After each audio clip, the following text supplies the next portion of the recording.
to'xtang, shu yerga tushuntirib qo'yasiz, kulib turing. Davay. Olyapsizmi? Ha, bosdingizmi? Men SMMchiman, maqnunman. SMMchiga ham yo'q o'rtoqlar. Karnikam qilmayman, hech narsa qilmayman, qo'rq videoga olamanda prямо chiqaraveraman.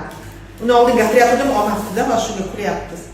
Xullas, mana ultrafeyni qilyapmiz. Ultrafeyni qan devorlarini toraytiradi. Nimani hisobiga?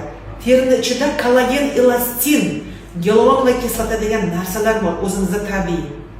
Tuqqandan keyin bular hamma qan devorlari bo'shashadi. Qin kengayib ketadi, peshob ishlanmaydi, sistatseli peshob xalta tushishi bo'ladi. Xullas, mana shularni to'g'rilaydi ultrafemiya va MCL. MCL muskullarni 10 mingta kegel упражнение qilsa, bu esa qinda ichini butun devorlarini kollagen, elastin ishlab chiqarishni kuchaytiradi. Va maksimalniy effekt 3 oyda bilinadi. Lekin bittadan keyin уже patsientlarimiz hammasi biladi. Effekti juda ham zo'r. Bu Buyuk Britaniyaning apparati, BTL apparati. Xullas, bu tasdiqlangan, klinik tadqiqotlar o'tkazilgan.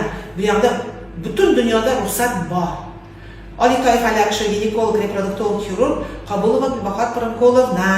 Umuman og'riqsiz protsedura, to'g'rimi? To'g'ri.